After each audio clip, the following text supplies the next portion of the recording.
But then when I got there and I started applying for these open jobs, even if I fit all of the requirements, they would just not call me back. You have these questions. I still have these questions. Is it racism? Is it not? Is it just business? Yeah, I think I was a bit sneaky with the whole startup scene. I'm still proud of myself for that a little bit. Like, how did I think about it? What is success to you?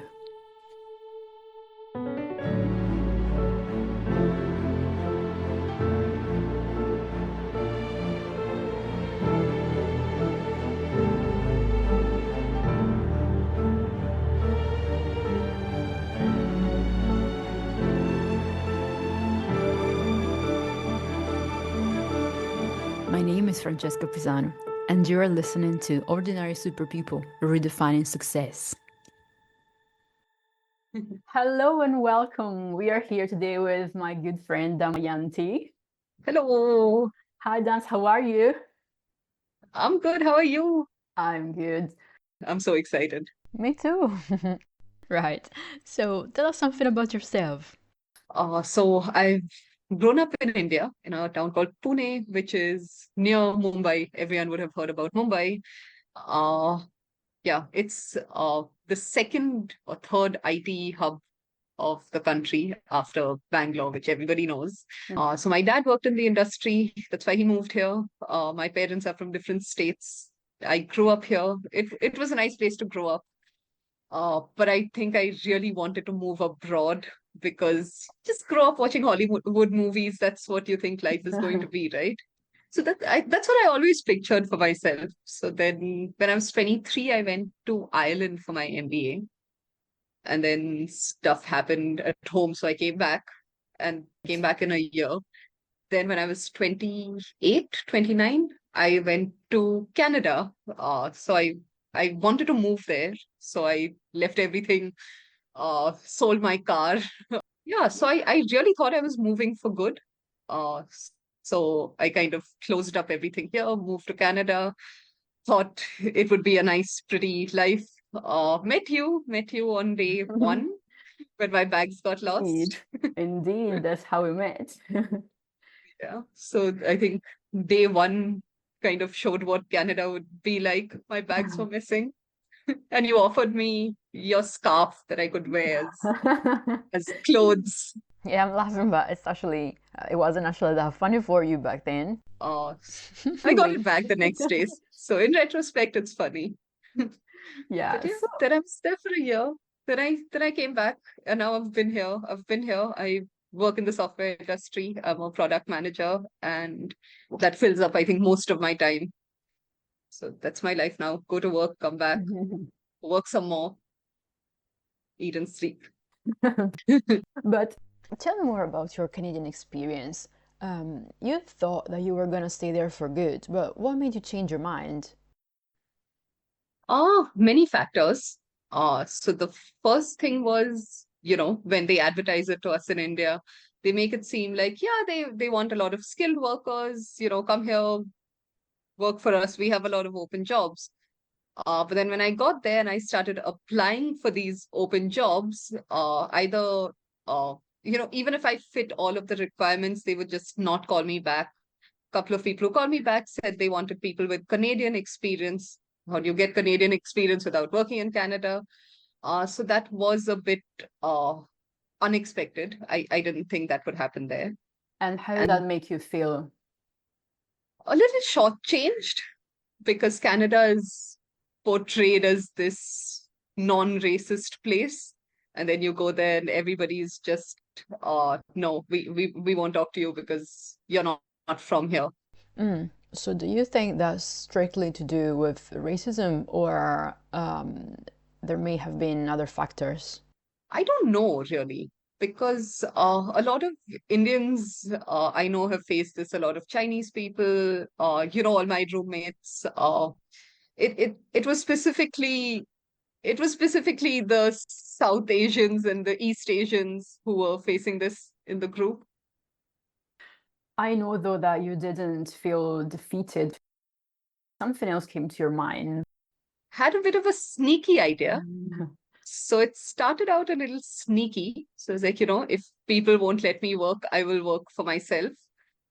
So I was working at a call center, and the guy who sat next to me was a software developer. And after our shift one day, we came up with an idea. It was called Gondola. It was a startup idea. I think it was a good idea. I think it is still a good idea. But my visa's run out. It's an online business, though. Could you not have kept it going? Or perhaps the spark wasn't there anymore? So it was dead on arrival. A lot of the startup involved going to places, talking to people in real life, and then the pandemic hit, and you couldn't do that anymore. So I mean, it had one benefit. As soon as I put that on my resume, it was Canadian experience, and I started getting calls. See, so that was With successful in the end, that after was all. successful. Yeah, so I got calls, but then just as soon as everything started falling into place, the pandemic hit, and my parents just said, you're not working, you're in a foreign land. We don't know what's going to happen in the future. Come back. So I half my stuff is still there. I don't know where it is. I hope my friends have donated it. My winter coat and my snow boots. So how long was your Canadian stay? 10 months, 10 months, 10 short of months. a year. Wow. Well, I guess your parents were delighted at least when you went back home. It was an adjustment period. It was, we're not used to being at home all the time. It was more the pandemic than me being at home. Tell me a bit about the challenges that you faced once you went back home, apart from the pandemic. Yeah. So the pandemic was a big thing because at that time, we were not used to spending all our days together. So my father would go to his office, I would go to my office, my mom would go to school. So we would only see each other in the evenings and weekends. And then suddenly we were seeing each other all the time. And also in India, you have a lot of help around the house normally. And during the pandemic, we didn't. So it was also how to divide up housework, something we had not done ever as a family.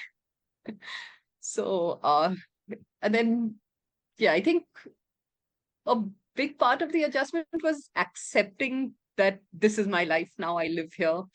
For the longest time, I did not change my phone number. I still used my Canadian number. I thought I'm going to go back. I kept applying for remote jobs. I kept thinking that I'm going to go back. Uh, but that eventually, you know, I eventually ran out of the motivation, and then I got a job here, and it's been 4 years now. So I've just been working here since. Knowing that eventually you weren't going back to Canada, did you struggle to embrace that? I still am. Still. It's still a bit of an adjustment for me. I'm trying to tell myself that this is where I live now. This is my life. These are my friends. This is my house, probably. Need to get back to accepting that. Does it happen to you to feel like you're almost frozen in time?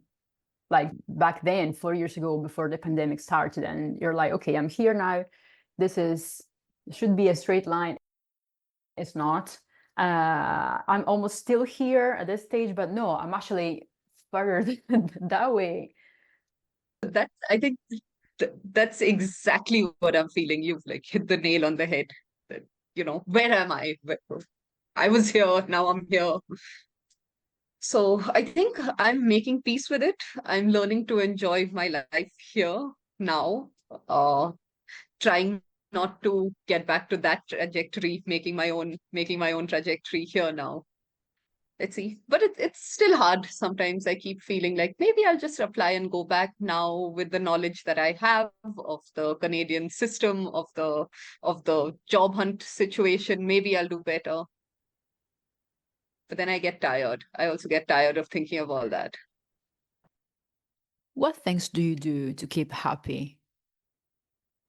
Uh, Quite a few. I am very lucky. My best friend from school has moved in just 2 blocks away or something. So I spend a lot of time with her, and I make that effort to meet people around me, people in my life now. Uh, I, sometimes it you can get into phases where you just don't leave the house or you just go to work and come back. But I'm making an effort to be social. I am trying out different hobbies. I was painting a lot. Now I'm knitting a little bit. Oh, Changes, hobbies change. You poster that I made. Yeah, for those who cannot see this, Damayanti has just shown me one of her creations, something that she has knitted. It's not very pretty, but it's still, it's something. You've been creating things, and your paintings were amazing. You sent me one. I loved it. Oh, I think I sent you Toronto. You sent Because me that's that where one, we met. indeed. Indeed, exactly. So it had a special meaning to us. So you've been through quite a few life events. You got your family close by. You mentioned a friend. Is there anyone in particular who has been of support to you? And have you ever felt lonely? Both. So it takes a village, and I have my girl group, who's always, I think, always with me. The friend I mentioned who moved in nearby. So she's kind of been a rock for me since I got back. And my mom, even though we had a bit of an adjustment period initially, she's another rock for me. But sometimes, you don't want to keep going to everyone with every little thought that you have. Uh, and and sometimes, you feel a little, it's like, I don't know how to describe it, but yeah, does get lonely. Does get lonely. Yeah. I'm on medication for it, so it helps. Yes, Okay, I'm on a cocktail of mental health medication, which helps me just keep going. Maybe where you are now is not ideal 100%, but you should be proud of yourself and of your achievements. I do believe you are a strong person. Thank you you. know? Yeah, you I are. hadn't thought of that. Am I? I do think you are. Just think of Gondola, for example. You were stuck and then you had an idea and you persevered, and there you are. Yeah, I think I was a bit sneaky with the whole startup scene. I'm still proud of myself for that a little bit. Like, how did I think about it? And it did confirm my theory that Canadian experience is what they're looking for, because the minute I had the Canadian experience, I got the call. So, like, even when I think back, is it racist? Is it fair for an employer to want you to know the market that you work in? But then, should they be calling people from all over the world if they want people if they're not okay with people who work all over the world? You have these questions. I still have these questions. Is it racism? Is it not? Is it just business? Maybe one day we'll have the answers. It will come to us.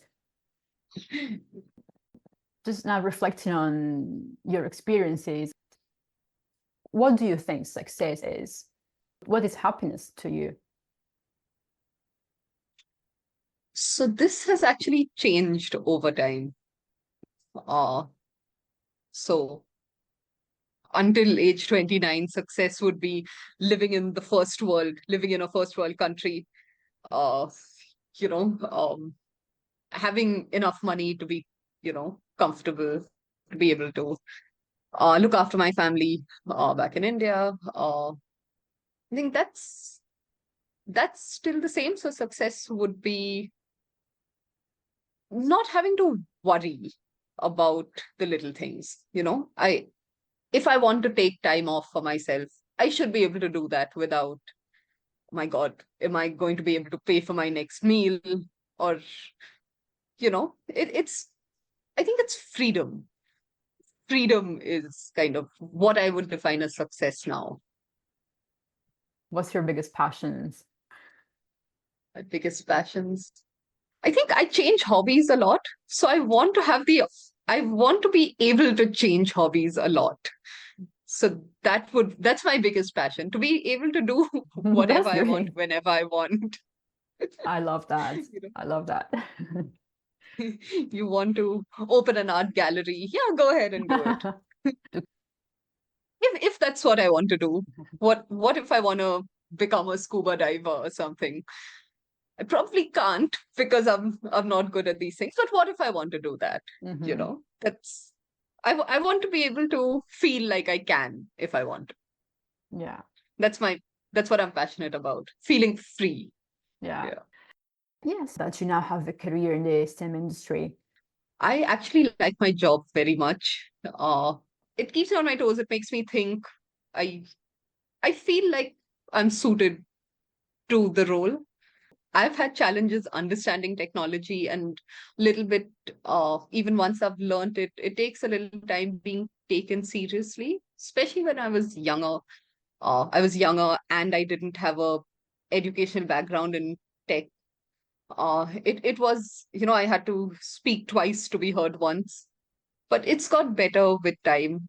The more experience I have, think I'm better with handling such situations, and I'm also a little more I can say things with a little more authority now, so I'm heard more now.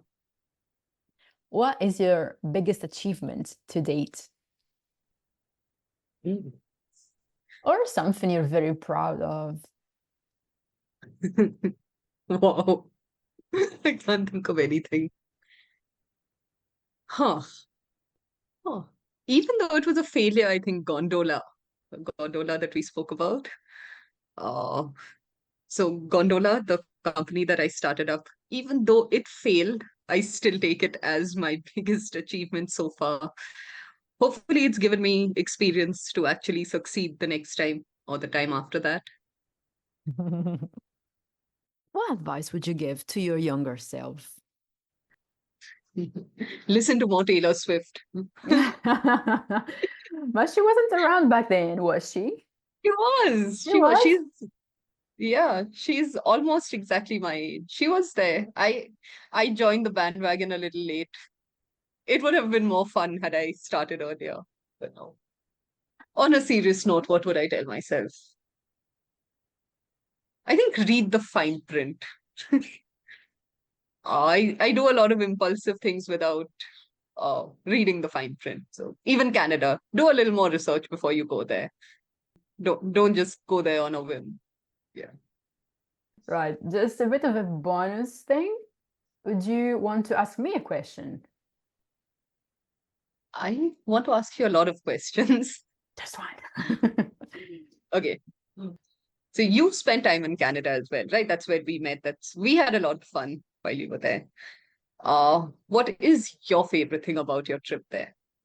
Oh, wow. Yeah. My favorite thing about Canada, my goodness, I wasn't there for as long as you. It was only, yeah, 2 weeks, less than that. Yeah. Um, I think it relates to what you said about your definition of success. I enjoyed being free when I was there. I had just given up my job. I did enjoy, being free, just meeting people, meeting you there, not being tied to a schedule. And when we went to that museum, remember? Yes, that was Yeah, we so did that much fun. on a whim. Yeah, and things like that. Of course, it was a different dimension. It was sort of a bubble. So when you're traveling, your holiday or on a trip, it's almost like you manage to shut out the rest of the world. So I quite enjoyed just being free, my real self, and I have amazing memories. I've got and We've time been friends for flies. 5 years now. Yeah, we should celebrate it. Yes. All right. Oh, thank you so much for joining me here in this conversation. You know how I found you inspiring, and I really wanted to share your story with more people, stories of your challenges, your struggle, but also and especially your success. And the fact that I can see that you are much happier now and you have your life and you're still building it because we're still a work in progress, right? Yeah. Thank you for having me. This is my first time doing anything of this sort. I only get on Zoom for work calls. Thank you so much again for being here. Thank you. And thank you all for listening. Please feel free to share the story with all of your friends, family, colleagues, but especially with those who could use some extra support and inspiration. Help me spread the message. You can write your own definition of success. I'll see you soon with a new episode.